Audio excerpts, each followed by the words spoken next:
Agar আল মুজানি রাদিয়াল্লাহু তাআলা আনহু বলেন, রাসূল সাল্লাল্লাহু আলাইহি ওয়াসাল্লাম বলেছেন, ইয়া আইয়ুহান নাস, হে পৃথিবীর মানুষ, তুবু ইলাল্লাহি, তোমরা আল্লাহর নিকটে তওবা করো, আল্লাহর নিকটে ক্ষমা চাও। ফাইন্নি আতুবু ইলাইহি আস্তাগফিরুল্লাহ ওয়া আতুবু ইলাইহি ফিল ইয়াউমি মিয়া মাররা। আমি নিজে একদিনে 24 ঘন্টায় 100 বার, 100 বারেরও বেশি, প্রায় 100 বার বলে থাকি আস্তাগফিরুল্লাহ ওয়া আতুবু ইলাইহি। আমি আল্লাহর কাছে ক্ষমা ভিক্ষা চাই, আমি আল্লাহর নিকট ফিরে যেতে চাই, আমি আল্লাহর কাছে ক্ষমা ভিক্ষা চাই, আমি আল্লাহর কাছে ফিরে যেতে চাই।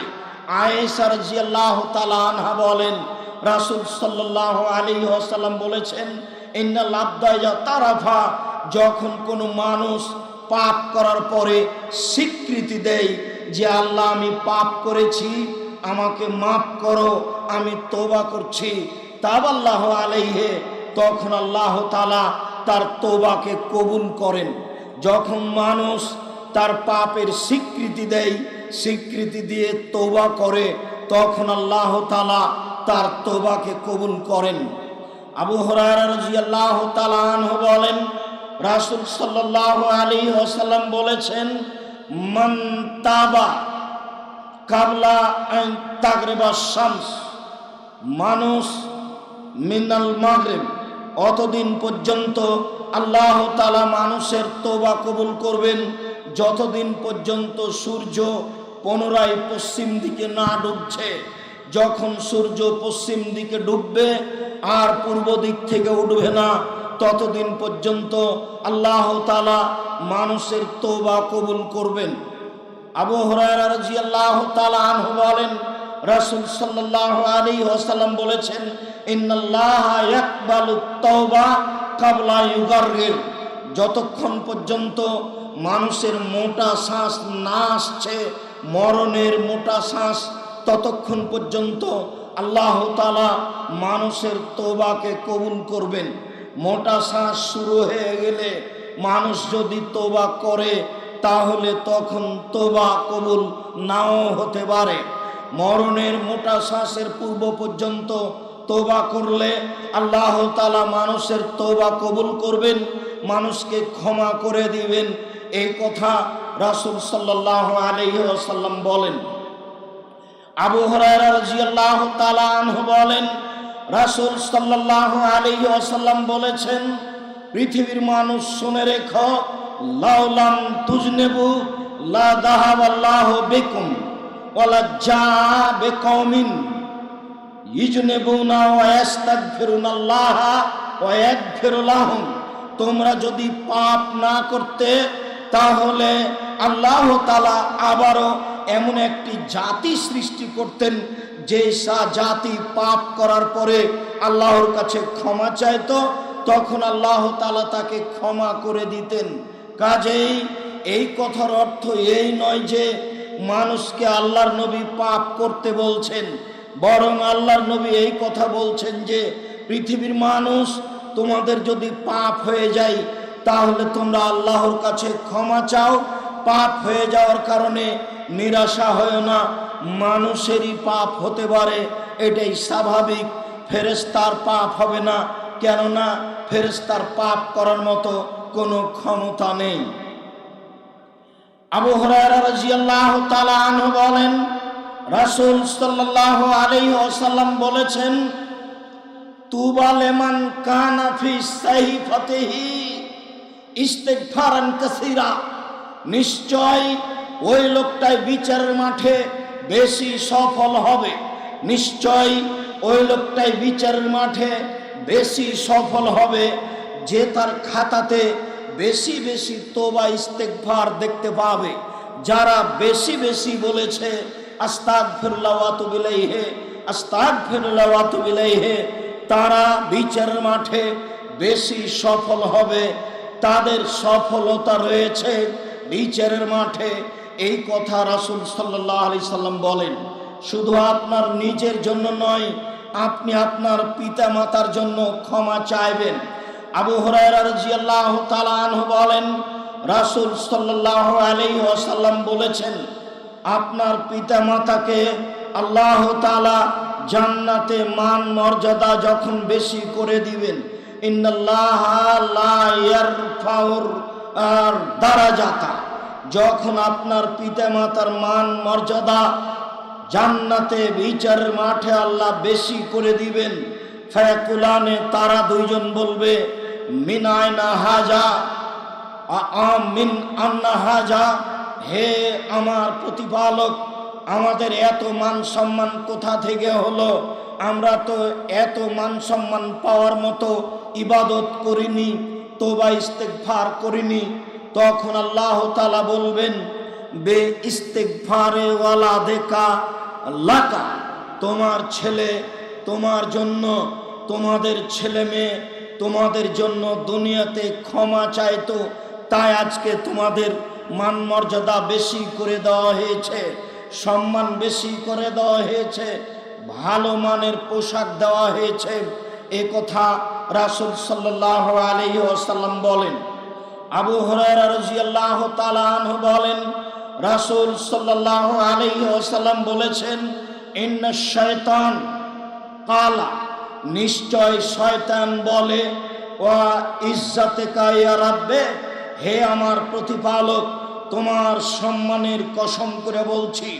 শয়তান বলে, হে আমার প্রতিপালক, তোমার সম্মানের কসম করে বলছি, হে আমার প্রতিপালক, তোমার সম্মানের কসম করে বলছি, লা জালু উকবি ইবনা আদম মা দামাত আরওয়াহুহুম ফি আজসাদিহিম, আদম সন্তানের আত্মা যতদিন তার দেহে থাকবে আমি তাকে ভুল পথে নিয়ে যাব।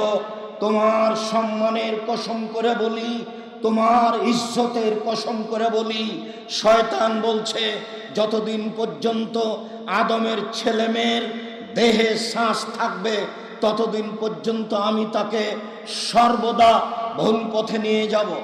কাল আল্লাহ তাআলা, তখন আল্লাহ তাআলা বলেন, ইবলিস, শয়তান, তুমি শুনে রেখো, ওয়া ইজ্জতি ওয়া জালালি ওয়া ইরতিফায়ে মাকানি, আমার সম্মানের কসম, আমার মর্যাদার কসম, আমার ইজ্জতের কসম, আমার উচ্চতার কসম, আমার অহংকারের কসম, আমি আল্লাহ আমার মর্যাদার, আমার ইজ্জতের, আমার অহংকারের কসম করে বলছি, লাগ ফেরো, আমি তাকে ক্ষমা করতে থাকবো, ফাস্তাগফিরুনি, যতদিন পর্যন্ত তারা আমার কাছে ক্ষমা চাইবে। শয়তানের এ কথা, আল্লাহর এ কথা, শয়তানের এ কথা, আল্লাহর এ কথা, আমি আশা করছি আপনাকে স্পষ্ট বুঝাতে পেরেছি। শয়তান বলছে, হে আমার প্রতিপালক, তাহলে শয়তান প্রতিপালক বলে মেনে নিয়েছে। আবার শয়তান বলছে, তোমার সম্মানের কসম, তুমি বড়, তোমার সম্মানের কসম করে বলছি, আমি আদম সন্তানকে ওর দেহে শ্বাস থাকাকালীন আমি তাকে ভুল পথে নিয়ে যাব। তখন আল্লাহ তাআলা তার তিনটে সম্মান মর্যাদাকে উল্লেখ করে বলছেন, আমার ইজ্জতের কসম, আমার মর্যাদার কসম, আমার উচ্চতা, আমার অহংকারের কসম, আমি এই তিনটে গুণের কসম করে বলছি, যতদিন পর্যন্ত আমার কাছে ক্ষমা চাইবে, যতবার ক্ষমা চাইবে ততবার পাপ করার পরে ক্ষমা চাইলে আমি তাকে ক্ষমা করে দেব। আবু হুরায়রা রাদিয়াল্লাহু তাআলা আনহু বলেন, রাসূল সাল্লাল্লাহু আলাইহি ওয়াসাল্লাম বলেছেন, মান আজনাবা যামবান, কোন মানুষ যদি পাপ করে, সুম্মা কালা, তারপর যদি বলে, রব্বি আজনাবতু ফাগফিরলি, হে আমার প্রতিপালক, আমি পাপ করেছি, আমাকে ক্ষমা করো, একুল রব্বহু তাআলা, তখন তার প্রতিপালক বলেন, আল্লাহ বলেন, আলেমা আব্দি, আমার দাস দাসী কি জানে যে আন্নাল্লাহু রব্বান, তার একজন প্রতিপালক রয়েছেন, এক ফেরুদাম্বা ও এক হজবেহি, যিনি ক্ষমা করতে পারেন, যিনি শাস্তি দিতে পারেন, যিনি ক্ষমা করতে পারেন, যিনি শাস্তি দিতে পারেন।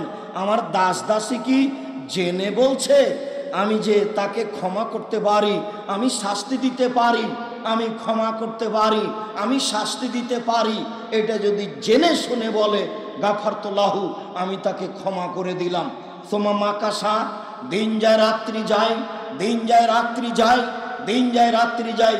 সুম্মা আজনাবা জাম্বান, আবার পাপ করে বসলো। বলল রব্বি আজনাবতু ফাগফিরলি, হে আমার প্রতিপালক আমি পাপ করেছি, আমাকে ক্ষমা করো। কালা রব্বহু তাআলা, তখন তার প্রতিপালক বলেন আলেমা আব্দি, আমার দাস দাসী কি জানে যে আন্নাল্লাহু রব্বান, তার একজন প্রতিপালক রয়েছেন, ইয়াখুযু বিহি, যিনি শাস্তি দিতে পারেন, ওয়াগফির যামবা, যিনি ক্ষমা করতে পারেন। আমার দাস দাসী কি জানে যে তার একজন প্রতিপালক রয়েছেন, যিনি শাস্তি দিতে পারেন, যিনি ক্ষমা করতে পারেন? আমার দাস দাসী কি জানে যে তার একজন প্রতিপালক রয়েছেন, যিনি শাস্তি দিতে পারেন, যিনি ক্ষমা করতে পারেন? এটা যদি জেনে শুনে বলে কাদ গাফারতু লাহু, আমি তাকে ক্ষমা করে দিলাম। সুম্মা মাকাসা, দিন যায় রাত্রি যায়, দিন যায় রাত্রি যায়, দিন যায় রাত্রি যায়। সুম্মা আজনাবা যামবান, তারপরে আবার পাপ করে বসলো। পাপ করার পরে বলে রব্বি আজনাবতু ফাগফিরলি, হে আমার প্রতিপালক আমি পাপ করেছি, তুমি আমাকে ক্ষমা করো। ফাকালা রব্বহু তাআলা, তখন তার প্রতিপালক বলেন আলেমা আব্দি, আমার দাস দাসী কি জানে? সে কি জেনে শুনে বলছে? সে কি সত্যি আমাকে জানে যে আমি শাস্তি দিতে পারি, আমি ক্ষমা করতে পারি, যে আমি শাস্তি দিতে পারি, আমি ক্ষমা করতে পারি? এটা জেনে শুনে যদি বলে কাদ গাফারতু লাহু, আমি তাকে ক্ষমা করে দিলাম, যতবার জীবনে তার ঘটবে ততবার যদি বলে আমি আল্লাহ তাকে ক্ষমা করে দিব। হাদিস বুখারী মুসলিম। যতবার শয়তান আপনাকে বিপাকে ফেলতে চাইবে, ততবার যদি আপনি আল্লাহর দরবারে হাজির হন, কান্নাকাটি করে ক্ষমা চাওয়ার বিষয়টি পেশ করেন, ততবার আল্লাহ তাআলা ক্ষমা করে দিবেন। যা রাসূল সাল্লাল্লাহু আলাইহি সাল্লাম বলেন, একাধিক হাদিস। আবু যার গিফারী রাদিয়াল্লাহু তাআলা আনহু বলেন, রাসূল সাল্লাল্লাহু আলাইহি ওয়াসাল্লাম বলেছেন, আল্লাহ তাআলা বলেন, মানে হাদিসে কুদসি, আল্লাহ তাআলা বলেন, ইয়া আদম, হে আদমের ছেলে মেয়ে শোনো, ইন্নাকুম তুখতিউনা বিল্লাইলি ওয়ান নাহার, হে আদমের ছেলে মেয়ে শোনো, ইন্নাকুম তুখতিউনা বিল্লাইলি ওয়ান নাহার ওয়া আনা আগফিরু যুনুবা জামিয়া, তোমরা দিন রাত পাপ করো আর আমি সব পাপ ক্ষমা করে দিই। তোমরা দিন রাত পাপ করো আর আমি সব পাপ ক্ষমা করে দিই। তোমরা দিন রাত পাপ করো, আমি সব পাপ ক্ষমা করে দিই। আদম সন্তান শুনে রেখো, ফাস্তাগফিরুনি, তোমরা আমার কাছে ক্ষমা চাও, আগফির লাকুম, আমি তোমাদের ক্ষমা করে দিব। আগফির লাকুম, আমি তোমাদের ক্ষমা করে দিব। আগফির লাকুম, আমি তোমাদের ক্ষমা করে দিব। আবু হুরায়রা রাদিয়াল্লাহু তাআলা আনহু বলেন, রাসূল সাল্লাল্লাহু আলাইহি ওয়াসাল্লাম বলেছেন, মান আলেমা,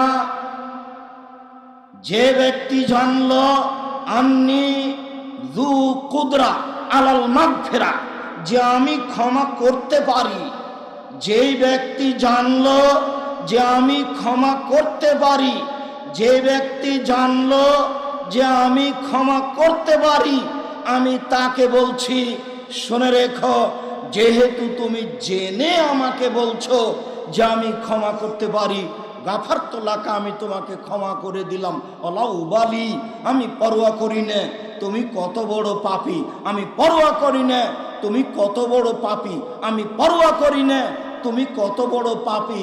বিগত দিনের একটি হাদিস আবারও আপনাকে শোনাই, আপনার মনে আছে কিনা? হাদিসে কুদসি।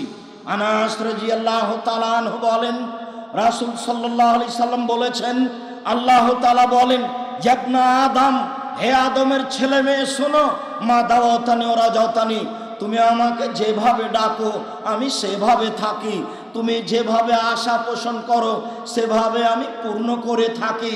আদম সন্তান শোনো, তুমি যেভাবে ডাকো আমি সেভাবে থাকি, তুমি যেভাবে আশা পোষণ করো আমি সেভাবে পূর্ণ করে থাকি। গাফারতু লাকা ওয়ালা উবালি মাকানা মিনকা ওয়ালা উবালি, তোমার যত পাপ আছে আমি সব ক্ষমা করে দিলাম, আমি পরোয়া করি না তুমি কত বড় পাপী, আমি পরোয়া করি না তুমি কত বড় পাপী, আমি পরোয়া করি না তুমি কত বড় পাপী। যেহেতু তুমি আমাকে জেনে ক্ষমা চাচ্ছ, আমি তোমাকে ক্ষমা করে দিলাম। ইবনা আদম লাউ বালাগাত জুনুবুকা আনানাস সামায়ে, হে আদমের ছেলে মেয়ে শোনো, তোমাদের পাপ বেশি হতে হতে যদি আকাশে লেগে যায়, পাপ আর পাপ, সারা পৃথিবী পাপে পরিপূর্ণ হয়ে আছে, ফাস্তাগফিরতানি, এরপরে যদি তুমি আমার কাছে ক্ষমা চাও, গাফারতু লাকা, আমি তোমাকে ক্ষমা করে দিব। বলো উবালি, আমি পরোয়া করি না তুমি কত বড় পাপী, আমি পরোয়া করি না তুমি কত বড় পাপী, আমি পরোয়া করি না তুমি কত বড় পাপী হোক না কেন, তোমার পাপ আকাশ জমিন পরিপূর্ণ, চাইলে আমি তোমাকে ক্ষমা করে দিব।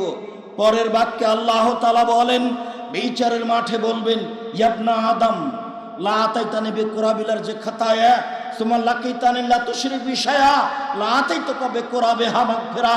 হে আদমের ছেলে মেয়ে শোনো, আজ বিচারের মাঠে উপস্থিত হয়েছ আকাশ জমিন পরিমাণ পাপ নিয়ে, পাপ আর পাপ, তোমার পাপে আকাশ জমিন পরিপূর্ণ হয়ে আছে।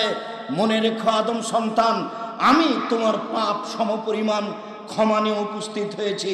তোমার যে পরিমাণ পাপ আমার সেই পরিমাণ ক্ষমা, তোমার যে পরিমাণ পাপ আমার সেই পরিমাণ ক্ষমা, তোমার যে পরিমাণ পাপ সেই পরিমাণ ক্ষমা, তোমার যে পরিমাণ পাপ সেই পরিমাণ ক্ষমা। যদি শিরক না করো, যদি শিরক না করে থাকো, তাহলে আজ বিচারের মাঠে তোমার সব পাপ ক্ষমা করে দেওয়া হবে।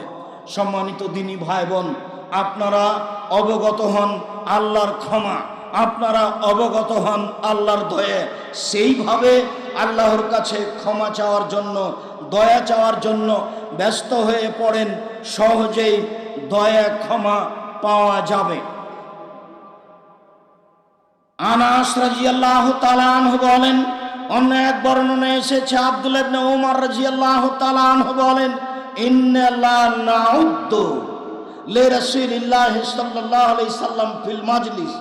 আল্লাহর নবী যখন কোনো বৈঠকে বসতেন, তখন আমরা গণনা করতাম তিনি কতবার বলেন এই বাক্য। যখন তিনি কোনো বৈঠকে বসতেন, তখন আমরা গণনা করতাম তিনি কতবার বলেন এই দোয়া। যখন তিনি কোনো বৈঠকে বসতেন, তখন আমরা গণনা করতাম দেখি তিনি কতবার বলেন। তো তিনি বলতেন এক বৈঠকে প্রায় 100 বার। কি বলতেন? রব্বিক ফিরলি অতবা আলাইয়া, হে আমার প্রতিপালক আমাকে ক্ষমা করো, আমার তওবা কবুল করো। হে আমার প্রতিপালক আমাকে ক্ষমা করো, আমার তওবা কবুল করো। ইন্নাকা আনতাত তাওয়াবুল গফুর, নিশ্চয় তুমি বড় তওবা কবুলকারী, নিশ্চয় তুমি বড় ক্ষমাশীল, নিশ্চয় তুমি বড় তওবা কবুলকারী, নিশ্চয় তুমি বড় ক্ষমাশীল। আল্লাহর নবী এই দোয়াটি কোনো বৈঠকে বসলে প্রায় 100 বারের মতো বলতেন। আমি কাল থেকে বলছি, এখন পর্যন্ত আপনার তালিকায় কতবার এসেছে? আপনার তো ঢং ঢং করে যাওয়াটাই শেষ হচ্ছে না। মনে কিছু নিয়েন না আপনি আমার দিনী ভাই। আমি যে জুমার সালাতের পরে আপনাকে বসতে বললাম, তো আপনি লাফ দিয়ে উঠে কোন দিকে গেলেন? কি বুঝাতে চাচ্ছেন আপনি? আপনাকে আমি শতবার বলছি, এটা সালাফি কনফারেন্স, এটা জামিয়া সালাফের কনফারেন্স।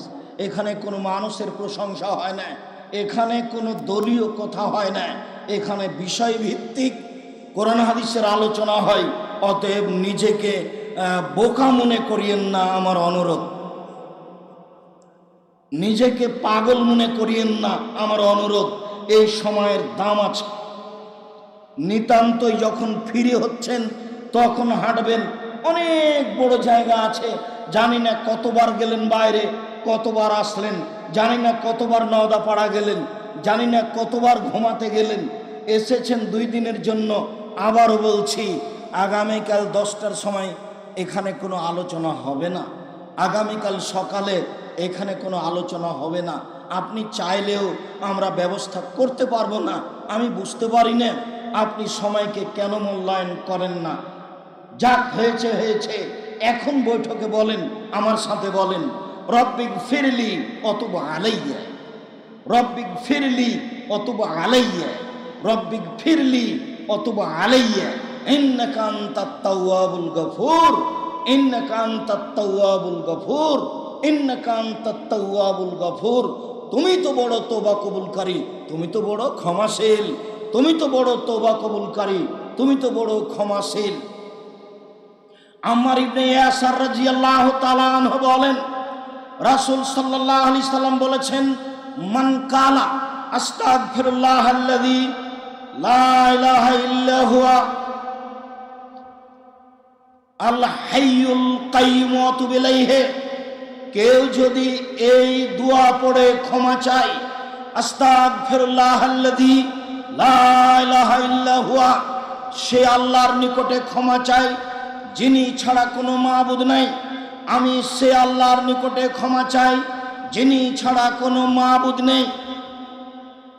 আল হাইয়ুল কাইয়্যুম, তিনি হচ্ছেন চিরঞ্জীবী, তিনি হচ্ছেন চিরস্থায়ী, তিনি হচ্ছেন চিরঞ্জীবী, তিনি হচ্ছেন চিরস্থায়ী।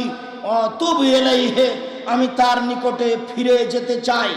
গফিরা লাহু, তাকে ক্ষমা করা হবে। ওয়াকাদ ফাররা ওয়াইন কানা ফাররা মিনাস সাহাফে, ও যদি যুদ্ধের মাঠ থেকে পালিয়ে যায়, সে যদি বড় থেকে বড় পাপী হয়, সে যদি বড় থেকে বড় পাপী হয়, এরপরে যদি এই দোয়া পাঠ করে, তাহলে আল্লাহ তাকে ক্ষমা করে দিবেন। দোয়া হচ্ছে আস্তাগফিরুল্লাহাল্লাযী লা ইলাহা ইল্লা হুয়াল হাইয়ুল কাইয়্যুম ওয়া তুবু ইলাইহি। সম্মানিত দিনী ভাই বোন, উল্লেখ্য যে এই দোয়া পড়া যাবে না। আস্তাগফিরুল্লাহ রব্বি মিন কুল্লি যামবিন ওয়া তুবু ইলাইহি, এই দোয়া কিভাবে এসেছে পৃথিবীতে আমাদের জানা নেই।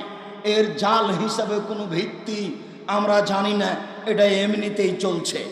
সবচেয়ে ছোট দোয়া আস্তাগফিরুল্লাহ ওয়া তুবু ইলাইহি, তারপরে একটু বড় দোয়া আস্তাগফিরুল্লাহাল্লাযী লা ইলাহা ইল্লা হুয়াল হাইয়ুল কাইয়্যুম ওয়া তুবু ইলাইহি, তারপরে একটু বড় দোয়া হচ্ছে রব্বিগফিরলি ওয়া তুব আলাইয়া ইন্নাকা আনতাত তাওয়াবুল গফুর, তারপরের বড় দোয়া হচ্ছে সাইয়্যিদুল ইস্তিগফার, যা একটু পরে বলবো, ক্ষমা চাওয়ার সর্দার। তার পূর্বে বলি, সম্মানিত দিনী ভাই বোন, আনাস রাদিয়াল্লাহু তাআলা আনহু বলেন, রাসূল সাল্লাল্লাহু আলাইহি সাল্লাম বলেছেন, লাল্লাহু আশাদ্দু ফারহান বিতাওবাতি আবদিহি হিনা ইয়াতুবু ইলাইহি মিন আহাদিকুম, আল্লাহ তাআলা যখন কোনো মানুষ তওবা করে, তখন তার উপরে ওই লোকের চেয়ে বেশি খুশি হন, তোমাদের সেই লোকের চেয়ে বেশি খুশি হন, তোমাদের সেই লোকের চেয়ে বেশি খুশি হন। যখন কোনো মানুষ বলে আস্তাগফিরুল্লাহ ওয়া আতুবু ইলাইহি, আল্লাহ তোমার কাছে ক্ষমা ভিক্ষা চাই, তোমার নিকটে ফিরে যেতে চাই, তুমি ক্ষমা ভিক্ষা দাও, তুমি ইজ্জত ভিক্ষা দাও, তুমি আমাকে ঈমান ভিক্ষা দাও, এরকম মানুষ যখন বলে, তখন আল্লাহ তার উপরে ওই লোকের চেয়ে বেশি খুশি হন। কোন লোক? কানা রাজুলুন ফি আরজি ফালাতিন, একটা লোক ছিল বড় একটা ফাঁকা মাঠে, সে বাহনে চড়ে গেছিল সেই মাঠে। ফানফালাতাত মিনহু রাহিলাতুহু, হঠাৎ করে তার বাহনটা, ওঁটটা সেখান থেকে চলে যায়। ওয়া আলাইহা তা'মুহু ওয়া শারাবুহু আও আলাইহি তা'মুহু ওয়া শারাবুহু, সেই উটের উপরে ছিল তার খাদ্য পানি, খাদ্য ছিল উটের উপরে, পানি ছিল উটের উপরে। ফাকাদ আয়েশা মিনহা, সে বাহন থেকে নিরাশা হয়ে গেল, সে ভাবলো আর আমি বাহন পাবো না, অনেক বড় ফাঁকা জায়গায় এসেছি, আমি হেঁটে বাড়িও যেতে পারবো না, অতএব সিদ্ধান্ত নি মরে যাওয়ার। ফাতা সাজারাতান, তা একটা গাছের নিকটে আসলো। ফাস্তাজাফি জিল্লিহি, সে গাছের ছায়ায় শুয়ে গেল, গাছের ছায়ার নিচে শুয়ে গেল, এই মর্মে যে এখন সে মারা যাবে। কেন? কাদ আয়েশা মিন রাহিলাতিহি, সে তার বাহন হতে নিরাশা হয়ে গেছে, যেহেতু বাহন পাবো না, যেহেতু পায়ে হেঁটে বাড়ি যেতে পারবো না, যেহেতু খাওয়ার ব্যবস্থা নেই, পানির ব্যবস্থা নেই, অতএব গাছের নিচে শুয়ে গেলাম মরার সিদ্ধান্তে। ফায়দা হওয়া, হঠাৎ করে ওইভাবে থাকতে থাকতে ইজহা কায়ামুন ইনদাহু, হঠাৎ বাহনটি পাশে দাঁড়িয়ে আছে। এইভাবে থাকতে না থাকতেই হঠাৎ বাহনটি পাশে দাঁড়িয়ে আছে। ফাখাজা খেতামাহা, সে তার লাগামটা ধরে নিল, লাগামটা ধরে নিয়ে বলল, মিন শিদ্দাতিল ফারহে, খুব বেশি খুশি হয়ে বলল, আল্লাহুম্মা, হে আল্লাহ, আনতা আবদি ওয়া আনা রাব্বুকা, তুমি হচ্ছে আমার দাস আর আমি হচ্ছি তোমার প্রতিপালক। খাতা মিন শিদ্দাতিল ফারহে, বেশি খুশিতে বাক্য উল্টে গেছে, বেশি খুশিতে বাক্য ভুল হয়ে গেছে। বাক্যে বলেছে, হে আল্লাহ তুমি আমার দাস, আমি তোমার প্রতিপালক। হে আল্লাহ তুমি আমার দাস, আমি তোমার প্রতিপালক। এই লোকটা বাহন পেয়ে যত খুশি হয়েছে, মানুষ তওবা করলে তার উপরে এর চেয়ে অনেক অনেক অনেক গুণে বেশি খুশি হন। কি দিয়ে বুঝায় আপনাকে আমি তওবা করা কি জিনিস? কি দিয়ে বুঝায় আপনাকে আমি ক্ষমা চাওয়া কি জিনিস? কি দিয়ে বুঝায় আপনাকে আমি তওবা করা কি জিনিস? কি দিয়ে বুঝায় আপনাকে আমি ক্ষমা চাওয়া কি জিনিস? যার কারণেই রাসূল সাল্লাল্লাহু আলাইহি সাল্লাম বেশি বেশি তওবা করতেন, ক্ষমা চাইতেন। বিচারের মাঠে সবচেয়ে সফল মানুষ ওরা, সবচেয়ে ভালো মানুষ ওরা, সবচেয়ে সফল মানুষ ওরা, সবচেয়ে ভালো মানুষ ওরা, যাদের আমল নামায় থাকবে বেশি বেশি ক্ষমা, বেশি বেশি তওবা, বেশি বেশি ক্ষমা, বেশি বেশি তওবা থাকবে, তারাই হবে সবচেয়ে সফল মানুষ। এ কথা রাসূল সাল্লাল্লাহু আলাইহি সাল্লাম বলেন। আনাস রাদিয়াল্লাহু তাআলা আনহু বলেন, রাসূল সাল্লাল্লাহু আলাইহি সাল্লাম বলেছেন, কুল্লু বানি আদম খাত্তা ওয়া খায়রুল খাত্তাইনা তাওয়াবুন। আদম সন্তানই পাপী, আদম সন্তানই পাপী। উত্তম পাপী সেই যে পাপ করার পরে ক্ষমা চায়। উত্তম মানুষ সেই যে পাপ করার পরে ক্ষমা চায়। আদম সন্তানই পাপী, তবে উত্তম মানুষ সেই যে পাপ করার পরে ক্ষমা চায়। রাসূল সাল্লাল্লাহু আলাইহি সাল্লাম বলেন, আর তাইবা বিনা যামবে কামাল্লা যামবালাহু। কেউ যখন তওবা করে তখন সে হয়ে যায় সেই লোকের মতো যার কোনো পাপ নেই। যখন কেউ তওবা করে তখন সে হয়ে যায় সেই লোকের মতো যার কোনো পাপ নেই। যখন কেউ তওবা করে তখন সে হয়ে যায় সেই লোকের মতো যার কোনো পাপ নেই। সম্মানিত দিনী ভাই বোন, আপনাকে শোনাচ্ছিলাম রাসূল সাল্লাল্লাহু আলাইহি সাল্লামের পক্ষ থেকে তওবা ইস্তেগফারের কথা, যাতে আল্লাহর দয়া রহমত পাওয়া যাবে। সাইয়্যিদুল ইস্তেগফার আপনাকে আমি শোনাই। সাইয়্যিদুল ইস্তেগফার ক্ষমা চাওয়ার সর্দার, যার মাধ্যমে সবচেয়ে বেশি ক্ষমা পাওয়া যাবে। সাদ্দাদ ইবনে আউস রাদিয়াল্লাহু তাআলা আনহু বলেন, রাসূল সাল্লাল্লাহু আলাইহি সাল্লাম বলেছেন, সাইয়্যিদুল সর্দার, এই বাক্যটি রাসূলের মুখের ভাষা যে সাইয়্যিদুল ইস্তেগফার ক্ষমা চাওয়ার সর্দার। একুলো লোকটা বলবে ক্ষমা চাইতে গিয়ে, আল্লাহুম্মা আনতা রাব্বি, হে আল্লাহ তুমি আমার প্রতিপালক, লা ইলাহা ইল্লা আনতা, তুমি ছাড়া আর কোনো প্রকৃত মাবুদ নেই। খালাক্তানি, তুমি আমাকে সৃষ্টি করেছ। ওয়ানা আব্দুকা, আমি হচ্ছি তোমার দাস।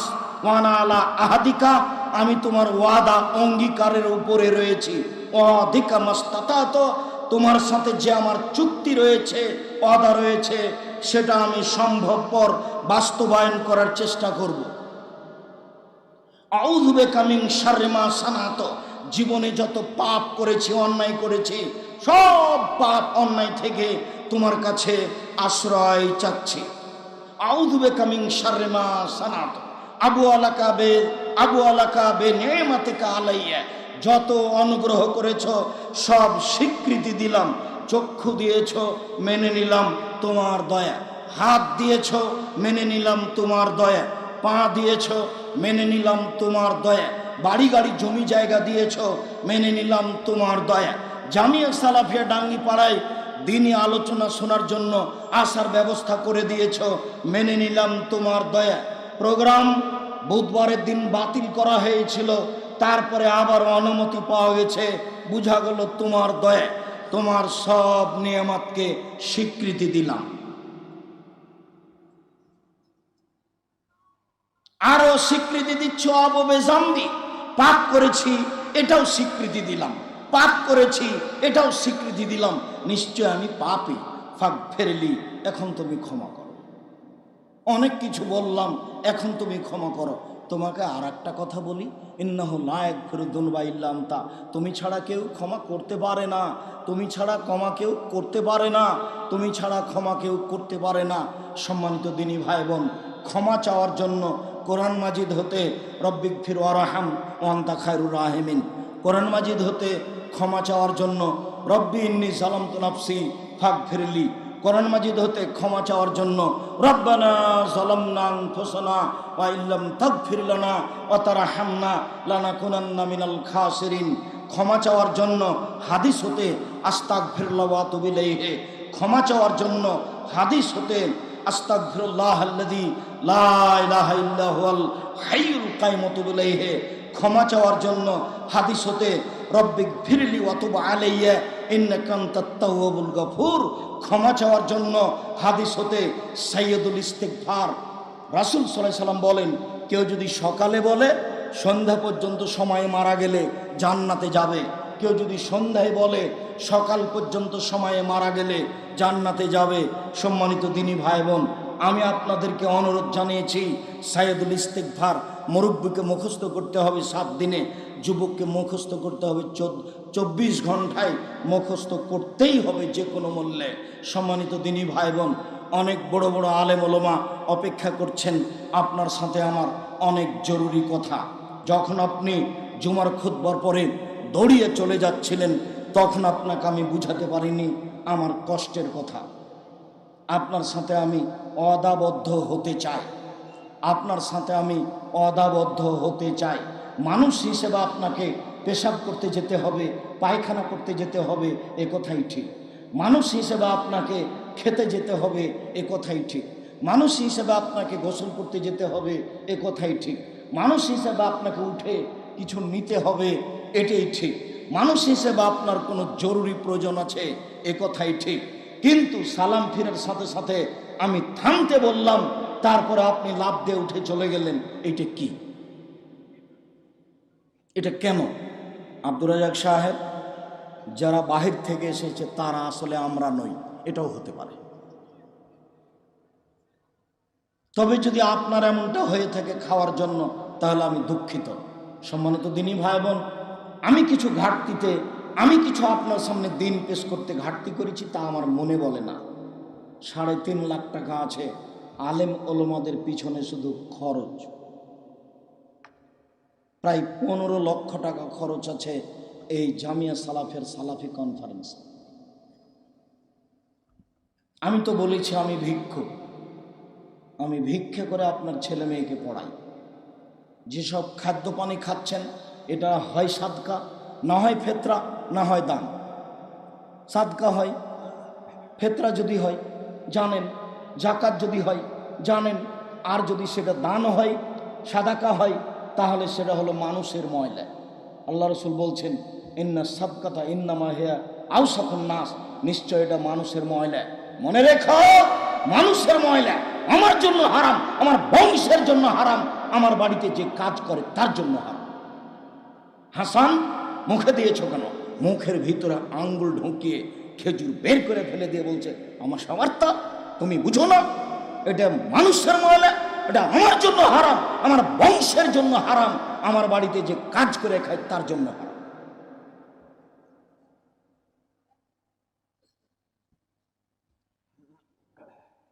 যা কিছু হচ্ছে সব ভিক্ষা করা পয়সা, আপনার টাকা। আমি এখানে কিছু করতে পারি না, আমি নিঃস্ব মানুষ, কচুর পাতার পানি। আমি এক সন্ধ্যা খেলে তার 200-100 টাকা দিয়ে দিতে পারি। এই প্রতিষ্ঠান পরিচালনা করার মতো আমার মতো নিঃস্ব মানুষের কাজ নয়। এবছরের জানুয়ারিতে মাসিক বেতন আসতে পারে 22 থেকে 23 লক্ষ টাকা, এখন আসে প্রায় 20 লক্ষ টাকা। 200 থেকে 250 জন শিক্ষক শিক্ষিকা কর্মচারী রয়েছে বিভিন্ন স্থানে। বারবার আমি বলছি যে এই দিকে যেতে একাডেমিক ভবনে যেখানে ঢুকছেন ওইখানের জমিটা পরে কিনতে হয়েছে, ওয়াদা আগে হওয়ার পরে। তার দাম 30 লাখ টাকা, 10 দেওয়া হয়েছে, 11 দেওয়া হয়েছে, 19 লাখ বাকি আছে। ওর পিছনে একটা জমি নেওয়া হয়েছে, তার 3 লক্ষ টাকা বাকি আছে। সামনে মহিলা শাখার সাথে একটা জমি নেওয়া হয়েছে, তার 30 লক্ষ টাকা বাকি আছে। জামিয়া সালাফিয়া রূপগঞ্জ নারায়ণগঞ্জ ঢাকায় 70 শতক জমি বায়না করা আছে, তার 1,30,00,000 দেওয়া আছে, আরও পাবে 1,21,00,000।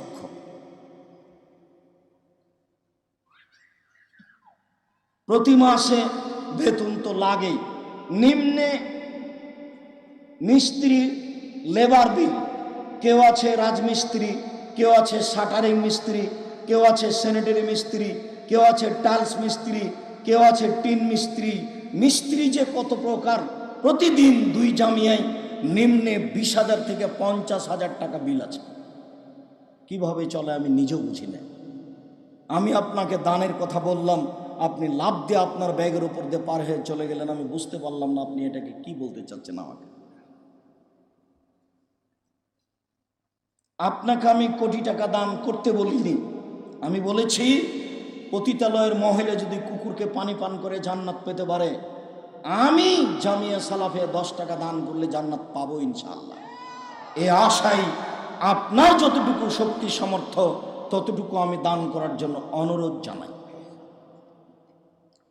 মাসিক আলিতে সম্পত্রিকায় ভর্তুকি লাগে প্রতি মাসে প্রায় 1.5 লক্ষ টাকা। প্রেস আছে আপনার পিছন দিকে, ওই প্রেসও প্রতি মাসে ভর্তুকি লাগে। প্রতিষ্ঠান যেহেতু এখনো পূর্ণ চলমান হয়নি, এই জায়গা হলে এই জায়গা হয় না, এরা দিতে চাইলে ওরা দিতে চায় না, এরা আবার দিতে চায় টাকা নিয়ে রেস্ট্রি দেয় না। কত ফেতনা আছে তার কোনো হিসাব নাই। আপনি যদি বাস্তব দেখেন তাহলে মনে হবে এই যে সালাফি কনফারেন্সকে ঠেকাতে পারলে মনে হয় কি হবে। আরে মানুষ পৃথক দল করছে, দল করে বক্তব্য দিচ্ছে, আবার বলছে যে সালাফি কনফারেন্স করলে মানুষের মধ্যে বিভেদ হবে। আজীব কথা, আমি বুঝতে পারি না ঘটনা কি। জমি বায়না নিয়েছে 30 লাখ টাকা, রেজিস্ট্রি করে দিবে না। কত ফিতনা আছে তার কোনো হিসাব নেই। 300 জন এতিম আছে এখন আপনাদের, 200 জন আছে, আর জানুয়ারির 1 তারিখে 100 জন আসবে। 300 জন এতিম জামিয়া সালাফিয়া। প্রায় 500 জন অসহায় ছেলে মেয়ে আছে। হিসাব নিকাশ ওই দিক করতে হবে না, কিভাবে চলছে অত টেনশন নেওয়ার প্রয়োজন নাই। আপনি আপনারটুকু করেন, এইটুকু আমার। বিশাল কোরআন মাজিদ 30 পারা, যার শুরু থেকে নিয়ে শেষ পর্যন্ত পড়ে শেষ করা আমাদের জন্য অনেকখানি কষ্টকর হয়ে পড়ে। সারা বছরেও কেউ শেষ করতে পারি না, যদিও সর্বনিম্নে 3 দিনের মধ্যে পড়া যায় বলে রাসূল সাল্লাল্লাহু আলাইহি সাল্লাম বলেন। 7 দিন, 15 দিন, মাসে এরকম সময়গুলি আল্লাহর নবী উল্লেখ করেছেন। এই বিশাল কোরআন মাজিদে কি রয়েছে? বিশাল কোরআন মাজিদে মাত্র 3-4টি বিষয় উল্লেখ রয়েছে। তার একটি বিষয় হচ্ছে আল্লাহর ক্ষমতা। আল্লাহ তাআলা কোরআন মাজিদে বেশিরভাগ স্থানে তার ক্ষমতা দেখিয়েছেন। তিনি হচ্ছেন সর্বশক্তিমান, সব ক্ষমতার অধিকারী। এই ক্ষমতা দেখাতে গিয়ে তিনি প্রথমে দেখিয়েছেন আসমান জমিন আমি নমুনাবিহীন সৃষ্টি করেছি। আল্লাহ তাআলা আসমান জমিন কারো দেখে সৃষ্টি করেননি। আসমান জমিনের মালিক তিনি, এককভাবে তা পরিচালনা করেন।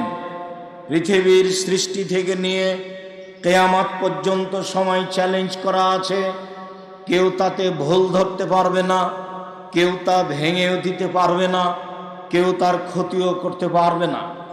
পারবে না মানুষ, পারবে না জিন, পারবে না ফেরেশতা, পারবে না কোনো কিছু। দ্বিতীয় শক্তি দেখিয়েছেন চন্দ্র সূর্য কিভাবে আসে, কিভাবে যায়, কেউ তাকে ঠেকাতে পারে না। কিভাবে কমে, কিভাবে বাড়ে, পৃথিবীর শুরু থেকে নিয়ে শেষ পর্যন্ত একই রকম চলছে, চলবে।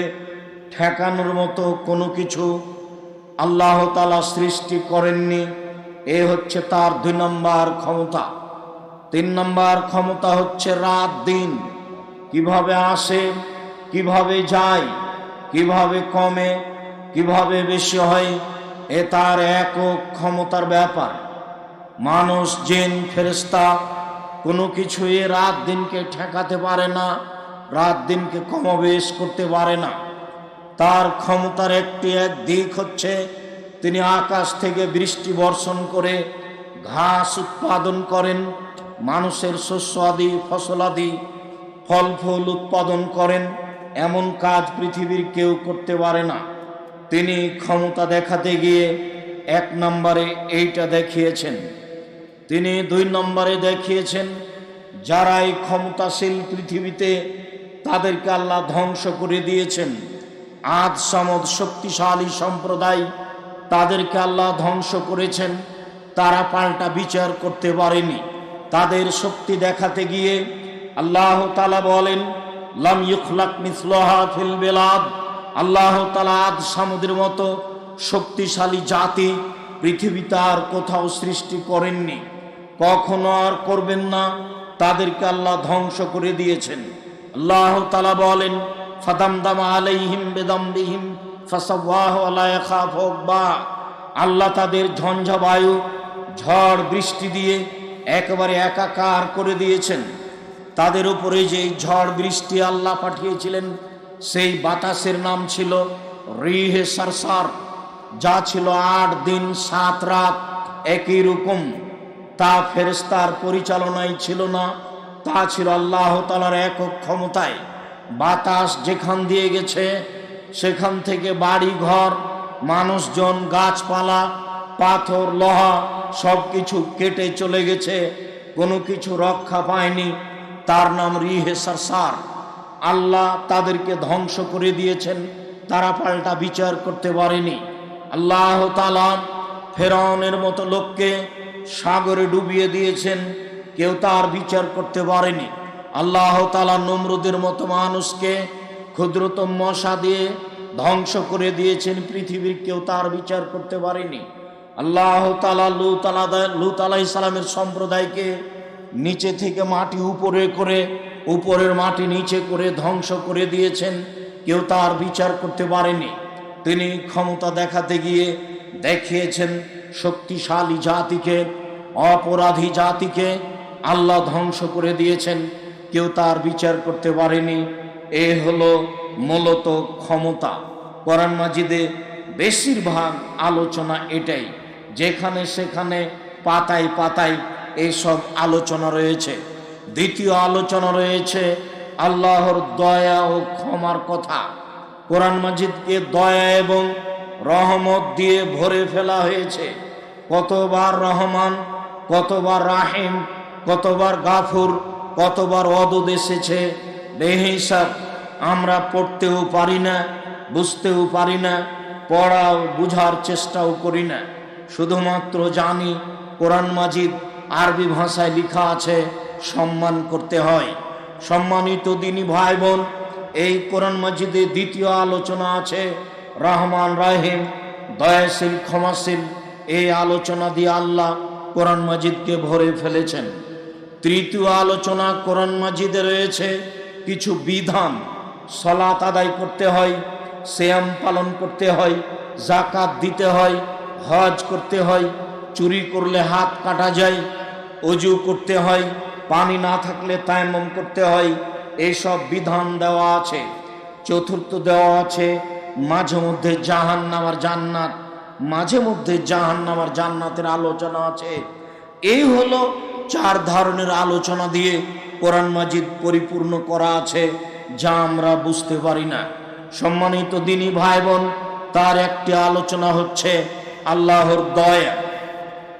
আল্লাহর দয়ার আলোচনায় সর্বপ্রথম আয়াত যেটা আপনাদের সামনে পেশ করি, আসহাবে কাহাফ বলেছিল, শক্তিশালী ক্ষমতাধর বাদশা দাকিয়ানুস ডিকেটিস যখন নিজেকে আল্লাহ বলে দাবি করেছিল, তখন তাদের সামনে সাহস পাওয়ার জন্য, নিরাপত্তা পাওয়ার জন্য আসহাবে কাহাফ বলেছিল রব্বানা আতিনা মিন লাদুনকা রাহমা, হে আমাদের প্রতিপালক, তুমি তোমার পক্ষ থেকে আমাদের প্রতি রহমত বর্ষণ করো। ওয়া হাইয়্যা লানা মিন আমরিনা রাশাদা, আর তুমি আমাদের কাজকে সুন্দরভাবে সাজিয়ে দাও, যাতে করে আমাদের কথা ও কর্মে কোনো ত্রুটি না হয়। আসহাবে কাহাফ গর্তবাসী আল্লাহর কাছে দয়া রহমত চেয়েছিল এবং কাজের সঠিকতা, সঠিক কাজ করা, সঠিক কথা বলা আল্লাহর কাছে চেয়েছিল। সম্মানিত দিনী ভাই বোন, আমাদেরকে আল্লাহর রহমত মাঝে মধ্যে চাইতে হবে। এটাই আল্লাহ আমাদের আদেশ করেছেন, যা আমাদের প্রয়োজন। মূসা আলাইহিস সালাম বিপাকে পড়ে নিরুপায় হয়ে বলেছিলেন, রব্বিগফির ওয়ারহাম ওয়া আনতা খায়রুর রাহিমিন, হে আমার প্রতিপালক, তুমি দয়া করো, তুমি ক্ষমা করো, তুমি বড় দয়াশীল, তুমি বড় ক্ষমাশীল। আমি তোমার দয়ার আশাধারী, আমি তোমার ক্ষমার আশাধারী, আমি তোমার রহমতের আশাধারী।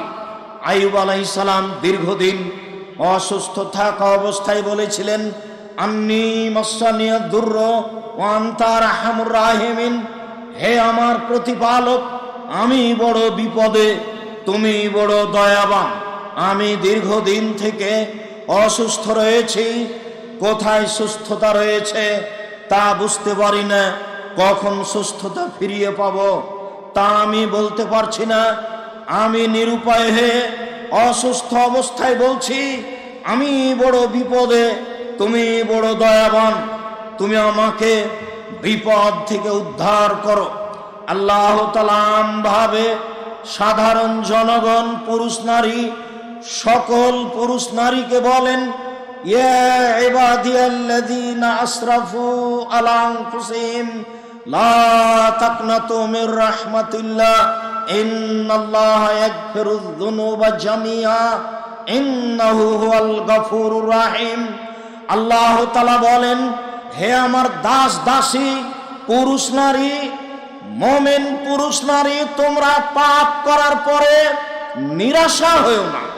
পাপ তোমার কত হয়েছে এই বিবেচনা পরে, আমার কথা আগে শুনে রাখো। পাপ করার কারণে নিরাশা হয়ো না, আমি তোমাদের সব পাপ ক্ষমা করে দিব। ইন্নাহু হুয়াল গফুরুর রাহিম, নিশ্চয় তিনি আল্লাহ দয়াশীল, তিনি ক্ষমাশীল, তিনি মানুষকে ক্ষমা করে থাকেন, তিনি মানুষের প্রতি দয়া করে থাকেন। অতএব তোমরা যারা পাপী, পাপের কারণে নিরাশা হয়ো না।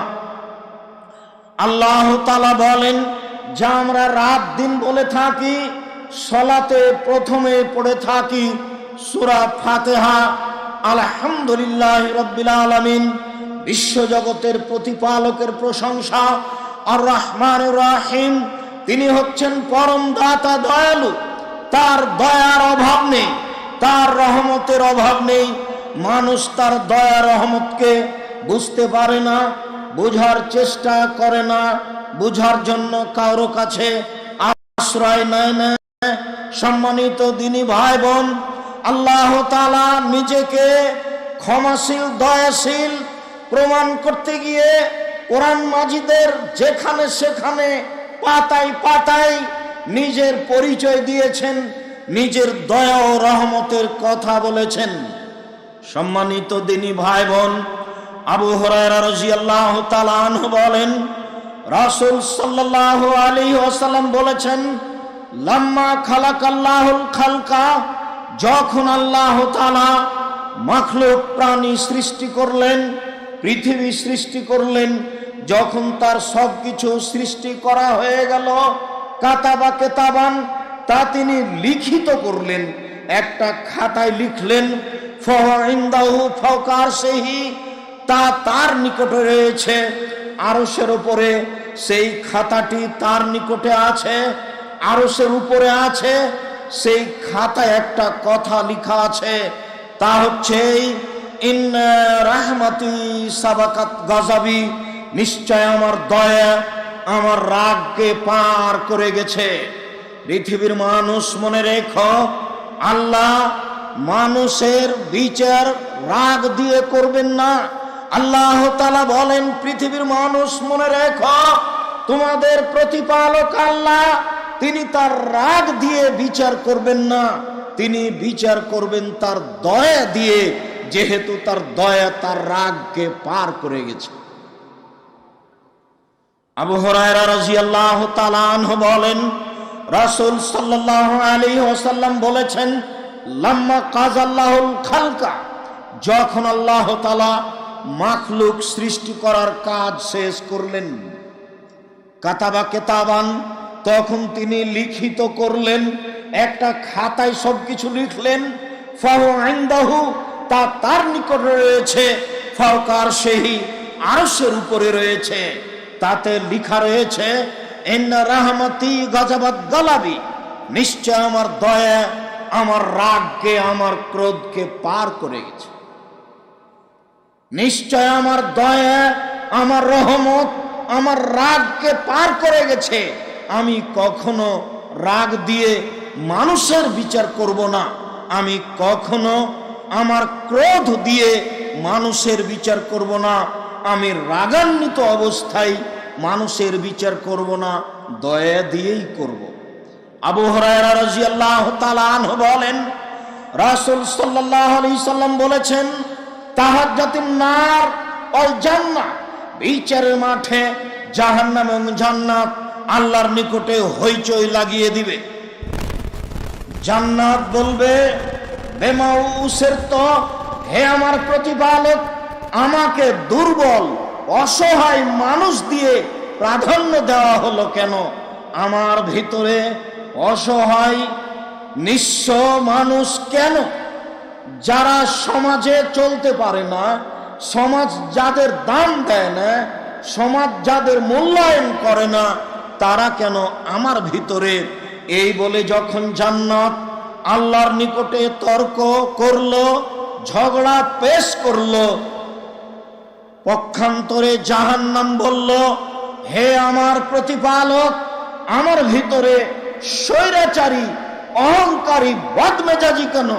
উসিরতু বিল মুতাজাব্বিরিন ওয়াল মুতাকাব্বিরিন, অহংকারী স্বৈরাচারী স্বেচ্ছাচারী বদমেজাজি আমার ভিতরে কেন?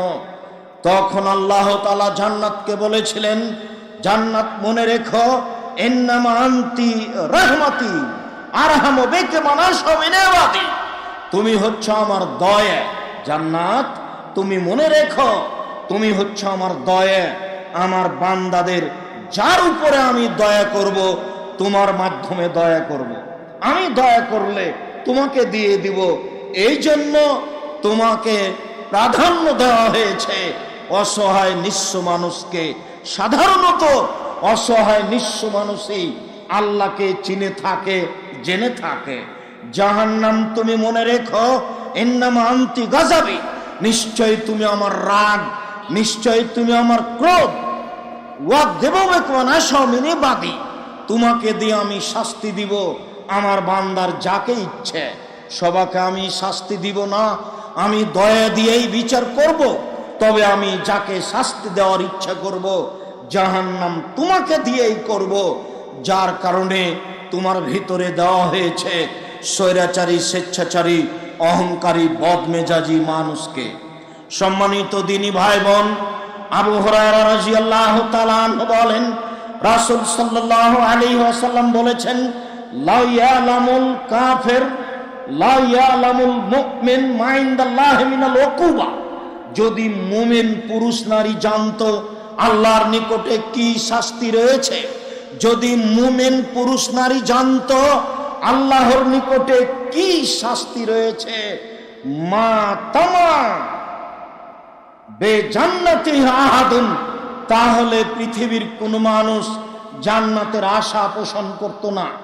মানুষ যদি জানতো, মুমিন পুরুষ নারী জানতো যদি আল্লাহর নিকটে কি শাস্তি রয়েছে, তাহলে কেউ জান্নাতের আশা করত না।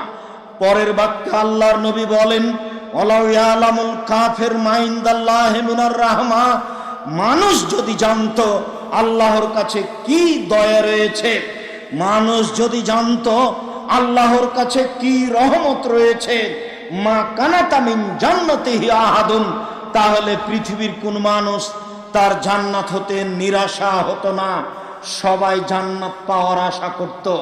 যেহেতু মানুষ আল্লাহর দয়াকে জানে না, যেহেতু মানুষ আল্লাহর রহমতকে বুঝে না, যার কারণে মূল্যায়ন করতে পারে না, নিরাশা হয়ে পড়ে, বা জান্নাত পাবো না বলে, বা কাফের অবস্থায় মরে যায়, ফিরে আসার চেষ্টা করে না তার না জানার কারণে। সম্মানিত দিনী ভাই বোন, সত্যি যদি বুঝতে পারতাম আল্লাহর দয়া রহমত কত, তাহলে আমরা এভাবে নিরাশা হতাম না। নিরাশা হবই বা কেন? আমাদের জানা আছে সেই ঘটনা।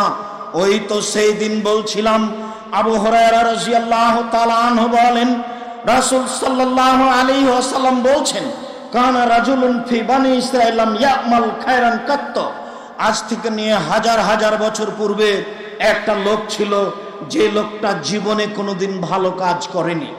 আল্লাহর নবীর মুখের ভাষা, তিনি বলেছেন লাম ইয়ামাল খায়রান কাত্ত, সে জীবনে কোনোদিন ভালো কাজ, কোনো ভালো কর্ম করেনি।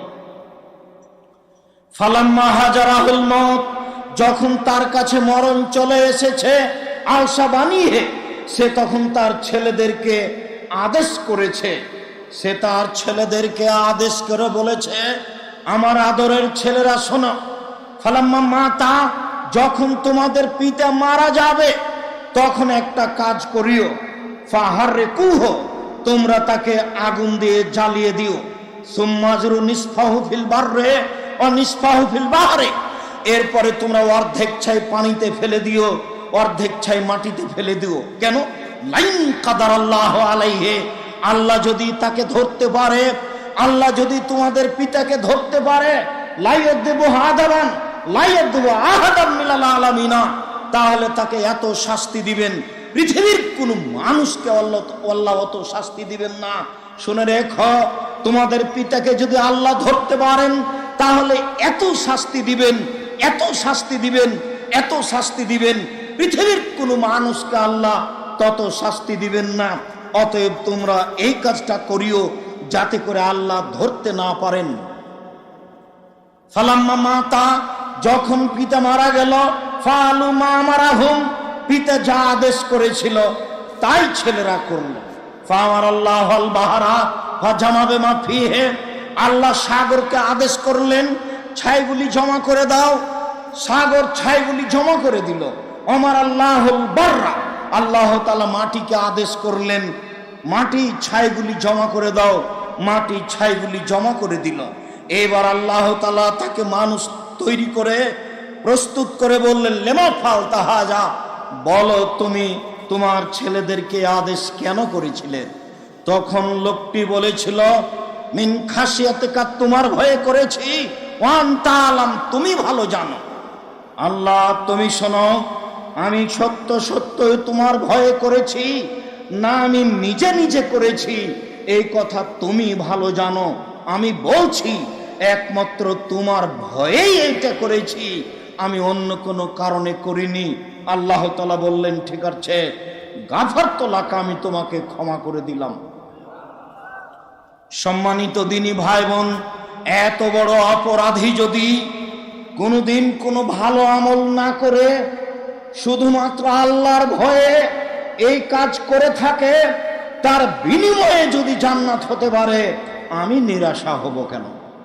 আমার কি হলো এমন পাপের কারণে আমি নিরাশা হয়ে যাব? তা কখনো নহে। এইটা হবে কাফেরদের লক্ষণ, যারা আল্লাহকে মানে না, যারা আল্লাহকে বিশ্বাস করে না, যারা আল্লাহকে চিনে না, তাদেরই এমন হতে পারে। আবু সাঈদ খুদরি রাদিয়াল্লাহু তাআলা আনহু বলেন, রাসূল সাল্লাল্লাহু আলাইহি সাল্লাম বলেছেন, কানা রাজুলুন ফি বানি ইসরাঈল কাতালা 99 ইনসান, হাজার হাজার বছর আগে একটা লোক 99 জন মানুষকে হত্যা করেছিল। 99 জন মানুষকে হত্যা করার পরে ফাখারাজা ইয়াসআলু, সে বাড়ি থেকে বের হলো, সে ফতোয়া জিজ্ঞাসা করবে বাঁচার কোনো পথ আছে কিনা। ফাতা রাহেবান, এরপরে সে একজন দরবেশের কাছে আসলো। মনে রাখবেন, আলেম আর দরবেশ এক নয়। আলেম হচ্ছে যে আল্লাহকে চিনে এবং ইবাদত করে, আর দরবেশ হচ্ছে যে আল্লাহকে চিনে না কিন্তু ইবাদত করে। আল্লাহকে জানে না, সে কত ক্ষমতার অধিকারী কিন্তু ইবাদত করে। দরবেশের কাছে এসে বলল, আলাহু মিনাত তাওবা, যে লোকটি 99 জন মানুষকে হত্যা করেছে তার কি কোনো তওবা আছে? তার তওবা কি কবুল হবে? ফাকার আল্লাহ, লোকটি বলে দিল না, যেহেতু সে দরবেশ, আল্লাহর দয়া রহমতকে সে জানে না, সে নাকচ করে দিল। ফাকাতালাহু, এই লোকটি তাকেও হত্যা করলো। 100 জন হয়ে গেল। ফাজাআলা ইয়াসআলু, সে এখন বের হলো, আবারও মানুষকে জিজ্ঞাসা করবে কোথায় বাঁচার পথ পাওয়া যায়। কালা রাজুলুন ইতে কারিয়াতান কাযা ওয়া কাযা, একজন লোক বলল অমুক গ্রামে যাও, অমুক গ্রামে যাও, সেখানে কোনো আলেম আছে, সেখানে জিজ্ঞাসা করো, ফল হতে পারে। এইটুকু বলতেই ফাদরাকাহুল মউত, তার মরণ চলে আসলো। সে ওখানেই আছে, যেতে পারেনি, মরণ চলে আসলো, সে মাটিতে পড়ে গেল। ফান্নাআ বিসাদরিহি নাহওয়াহা, সে তার বুকটাকে ওই গ্রামের দিকে ঠেলে দিল। যখন মাটিতে পড়ে যায় তখন বুকটা ওই গ্রামের দিকে ঠেলে দিয়ে আল্লাহকে দেখাতে চাইলো, 99 জন মানুষকে হত্যা করেছি, 100 জন মানুষকে হত্যা করেছি, তাতে আসে যায় না। আমি বুকটা গ্রামের দিকে ঠেলে দিয়ে তোমাকে দেখাতে চাইলাম যে আমি ক্ষমা খুঁজছি, আমি তোমার দয়া খুঁজছি। ফাখতাসামাত ফীহি মালায়েকাতুর রাহমা ওয়া মালায়েকাতুল আযাব, জাহান্নামের ফেরেশতা জান্নাতের ফেরেশতা হইচই লাগিয়ে দিল। জাহান্নামের ফেরেশতা বলল আমরা নিয়ে যাব, জান্নাতের ফেরেশতা বলল আমরা নিয়ে যাব।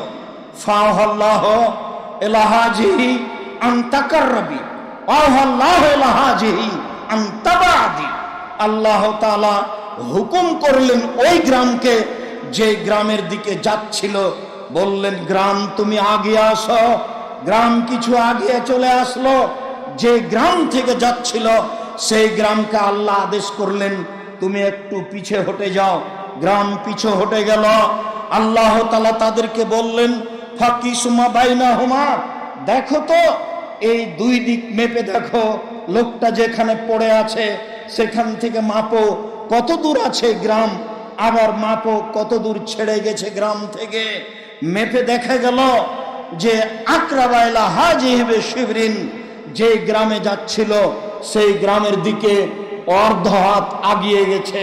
ফাগফিরা লাহু, আল্লাহ তাকে ক্ষমা করে দিলেন, বললেন তোমাদের হইচই করতে হবে না, আমি তাকে ক্ষমা করে দিয়েছি।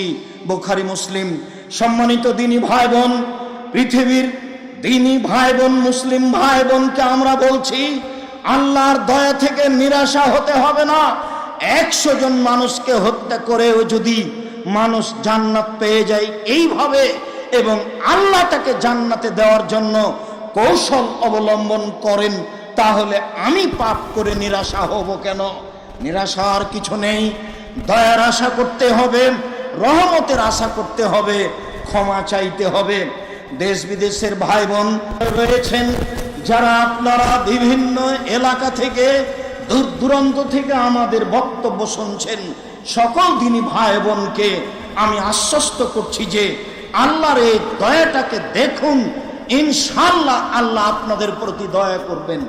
নিরাশার কিছু নেই, আশ্বস্ত হন। নিরাশার কিছু নেই, আশ্বস্ত হন। নিরাশার কিছু নেই। আল্লাহর দরবারে ক্ষমা চান, অনেক দয়া নিয়ে, বেহিসাব দয়া নিয়ে, বেহিসাব ক্ষমা নিয়ে আল্লাহ প্রতীক্ষমান রয়েছেন আপনাকে আর আমাকে ক্ষমা করার জন্য। সম্মানিত দিনী ভাই বোন, দেখুন আপনি আল্লাহর দয়া, দেখুন আপনি আল্লাহর ক্ষমা, কিভাবে আল্লাহর দয়া হয়, কিভাবে আল্লাহর ক্ষমা হয়। আনাস রাদিয়াল্লাহু তাআলা আনহু বলেন রাসূল সাল্লাল্লাহু আলাইহি ওয়াসাল্লাম বলেছেন, আল্লাহ তাআলা বলেন, মানে হাদিসে কুদসি, ভাষা আল্লাহ রাসূলের মুখ দিয়ে, তবে আল্লাহ তাআলা বলছেন। যখন আল্লাহ তাআলা বলেন আর ওই কথাগুলি যদি জিবরাইল আমাদের নবীর সামনে পড়েন, সেইটা হচ্ছে কোরআন। আর যদি জিবরাইল না পড়েন, আল্লাহ তাআলা বলেন আর ওটাই আমাদের নবী মুখ দিয়ে বলেন, তার নাম হাদিসে কুদসি। এটা কোরআন মাজিদ নয়। জিবরাইল আলাইহিস সালাম যেটা পড়েছেন আমাদের নবীর সামনে, সেটা হচ্ছে কোরআন। আর যেইটা আল্লাহ আমাদের নবীকে বলতে বলেছেন যে আমি বলছি, আপনি মুখ দিয়ে জনগণকে বলে দেন। তার নাম হচ্ছে হাদিসে কুদসি। আনাস রাদিয়াল্লাহু তাআলা আনহু বলেন, রাসূল সাল্লাল্লাহু আলাইহি ওয়াসাল্লাম বলেছেন, আল্লাহ তাআলা বলেন, ইবনে আদম মা দারাউতানি ওয়া রাজাউতানি, হে আদমের ছেলে মেয়ে শুনে রাখো, তোমরা যেভাবে আমাকে ডাকো আমি সেভাবে থাকি, তোমরা যেভাবে আশা পোষণ করো সেভাবে আমি পূর্ণ করে থাকি। আদমের ছেলে মেয়েরা শোনো, তোমরা আমাকে যেভাবে ডাকো আমি সেভাবে থাকি, যেভাবে আশা পোষণ করো সেভাবে আমি পূর্ণ করে থাকি। গাফারতু লাকা আলা মা কানা মিনকা ওয়ালা উবালি, আমি তোমাকে ক্ষমা করে দিলাম, আমি পরোয়া করি না তুমি কত বড় পাপী, আমি পরোয়া করি না তুমি কত বড় পাপী, আমি পরোয়া করি না তুমি কত বড় পাপী। আমি তোমার ডাকা অনুযায়ী রয়েছি, তুমি যেভাবে ডাকো আমি সেভাবে থাকি, যেভাবে আশা পোষণ করো আমি সেভাবে পূর্ণ করে থাকি।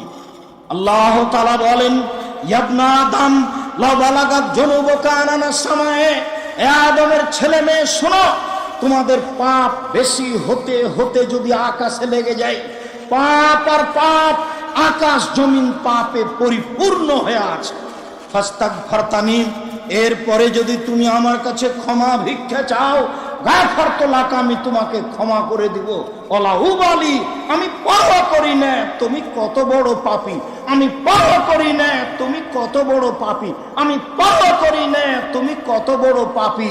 আল্লাহ তাআলা এই দুনিয়ায় আদম সন্তানকে লক্ষ্য করে এই বাক্য বলেন। বিচারের মাঠে, কিয়ামতের মাঠে যখন আমরা উপস্থিত হব, তখন আল্লাহ তাআলা আমাদের সামনে আসবেন, এসে বলবেন, ইবনা আদম লা তাইতাবে করাবিল আরজি খাতায়ে সুম্মা লাকিতানি লা তুশরিক বি শাইআ লা তাইতাবে করাবে মাগফিরা। আদমের ছেলে মেয়ে শোনো, আজ তোমরা উপস্থিত হয়েছ আকাশ জমিন পরিপূর্ণ পাপ নিয়ে, পাপ আর পাপ, আকাশ জমিন পরিপূর্ণ হয়ে আছে তোমাদের পাপে। শোনো, আমি আল্লাহ তোমাদের পাপের সমপরিমাণ ক্ষমা নিয়ে উপস্থিত হয়েছি। যদি শিরক না থাকে, তোমাদের যেই পরিমাণ পাপ আমার সেই পরিমাণ ক্ষমা, তোমাদের যেই পরিমাণ পাপ আমার সেই পরিমাণ ক্ষমা, তোমাদের যেই পরিমাণ পাপ আমার সেই পরিমাণ ক্ষমা, তোমাদের পাপ যত আমার ক্ষমা তত, তোমাদের পাপ যত আমার ক্ষমা তত, তোমাদের পাপ যত আমার ক্ষমা তত, যদি শিরক না করো। সম্মানিত দিনী ভাই বোন, শিরক মহাপাপ, শিরকের ব্যাপারে সাবধান থাকবেন। এই ছেলে, এভাবে ঢং ঢং করে কোথায় হেঁটে যাচ্ছে? আর ওখানে যারা দাঁড়িয়ে আছে কিভাবে দাঁড়িয়ে আছে? আপনি কি কোনো কাজ দেখাচ্ছেন আমাকে? যারা ওখানে দাঁড়িয়ে আছে তারাই বা কিভাবে দাঁড়িয়ে থাকতে পারে? দয়া করে আপনি আমাকে কোনো কাজ দেখায়েন না, আপনাকে আমি অনেক ভালোবাসি। আপনি ভালোবাসার খাতিরেই বাংলাদেশের বিভিন্ন জেলা থেকে এসেছেন। আপনি অনুরোধ রক্ষা করুন, পাখি যেন মনে করে যে আপনি পাথর। পাখি আপনাকে পাথর মনে করে আপনার গায়ে বসার ইচ্ছা করবে, এরকম ভাবে বসে থাকবেন, কথা মূল্যায়ন করবেন। আপনার জন্যই বলছি, নিজের প্রয়োজন দেখাবেন না দয়া করে, যে যেখানে আছে। যারা আপনারা মহিলা আছেন তাদেরকে আমরা অনুরোধ জানাচ্ছি, কাজ বন্ধ করুন, কথা বন্ধ করুন, মুখ বন্ধ করুন। আমরা অনেক কষ্ট করে আপনাদের সামনে সময় পেশ করি, কথা দিন ধর্মের বলে থাকি। আরো আমি আব্দুর রাজ্জাক বিন ইউসুফ বলি, আল্লাহে আল্লাহর কসম, আল্লাহে আল্লাহর কসম, আল্লাহে আল্লাহর কসম, বিগত 31 বছর 90 সাল থেকে আমি মাঠে আছি। এই 90 সাল থেকে না আজ পর্যন্ত আমি কোনোদিন অপ্রয়োজনীয় বাক্য বলিনি। 90 সাল থেকে নিয়ে এখন পর্যন্ত আমি কোনোদিন কিস্সা কাহিনী বলিনি। 90 সাল থেকে নিয়ে এখন পর্যন্ত আমি কোনোদিন কারো বিরুদ্ধে কথা বলিনি। আমার বলা প্রয়োজন হয় না। আমি আপনার জন্যই অপেক্ষা করছি। আপনি কেন রাস্তায়, আপনি কেন দোকানপাটে, আপনি কেন নিজের প্রয়োজন নিয়ে ব্যস্ত? উদ্বোধনী আলোচনায় আপনাকে আমি অনুরোধ জানিয়েছি যে আপনি এভাবে সময় ক্ষেপণ করিয়েন না। এখানে কোনো দলাদলি আলোচনা হয় না, এখানে বিষয়ভিত্তিক কোরআন এবং হাদিসের আলোচনা হয়। এখানে কারো পক্ষে বিপক্ষে কথা হয় না, এখানে কারো প্রশংসা করে কাউকে তুলে দেওয়া হয় না। অতএব বিনীত অনুরোধ, কথা মূল্যায়ন করার চেষ্টা করুন, বিপাকে পড়িয়েন না। অনেক কষ্ট করে দূর দূরান্ত থেকে এসেছেন। আবু হুরায়রা রাদিয়াল্লাহু তাআলা আনহু বলেন, রাসূল সাল্লাল্লাহু আলাইহি ওয়াসাল্লাম বলেছেন, লা ইয়াকুদু কওমুন ইয়াযকুরুনাল্লাহ, যখন কোন সম্প্রদায় কোন জায়গায় বসে, যেমন আমরা এখন বসে আছি, তারপরে যখন তারা জিকির আজকার তাসবিহ তাহলিল করে, আলোচকের দিকে লক্ষ্য করে মাঝে মধ্যে তাসবিহ তাহলিলে ব্যস্ত থাকা উচিত। রব্বিক ফিরলি অতুব আলাইয়া ইন্নাকা আনতাত তাওয়াবুল গফুর। কোন বৈঠকে বসে আল্লাহর নবী বৈঠক শেষ করার পূর্বে প্রায় 100 বারের বেশি এই দোয়াটি পড়তেন, রব্বিক ফিরলি অতুব আলাইয়া, হে আমার প্রতিপালক তুমি আমাকে ক্ষমা করো, আমার তওবা কবুল করো, ইন্নাকা আনতাল গফুরুর রহিম, তুমি হচ্ছ ক্ষমাশীল, তুমি হচ্ছ দয়াশীল। কেন এত কথা বলছেন, কেন এত প্রয়োজন মেটাচ্ছেন? এই প্রয়োজন দিয়ে কি হবে, এত কথা দিয়ে কি হবে? আমি অনুরোধ জানাচ্ছি, আমি আব্দুর রাজ্জাক বিন ইউসুফ আপনাদের খুব কাছের মানুষ হিসাবে দিন ধর্মের কথা মূল্যায়ন করার জন্য অনুরোধ জানাচ্ছি। আল্লাহর নবী বলেন, পৃথিবীর মানুষ শুনে রেখো, যখন কোন সম্প্রদায় কোন মানুষ এক জায়গায় বসে কোরআন হাদিসের আলোচনা করে, তাসবিহ তাহলিল জিকির আজকার করে, ইল্লা হাফাতহুমুল মালায়েকা, তখন ফেরেশতা তাদেরকে ঘিরে নেন। ওয়া গাশিয়াতহুমুর রাহমা, দয়া তাদেরকে ঢেকে নেয়, দয়া তাদেরকে ঢেকে নেয়। ওয়া নাযালাত আলাইহিমুস সাকিনা, তাদের উপরে আল্লাহর পক্ষ থেকে নিরাপত্তা অবতীর্ণ হয়। হাদিস তো বুখারী মুসলিম। আপনি এখন কি বুঝাতে চাচ্ছেন? আমরা এই হাদিসের অধিকারী কি না, অধিকারী হওয়ার জন্য অনুরোধ জানাচ্ছি। এটাই তো সেই বৈঠক।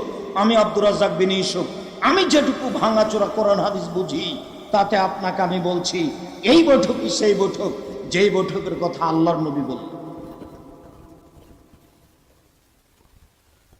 যখন মানুষ কোন জায়গায় বসে আল্লাহকে স্মরণ করে, তখন সেই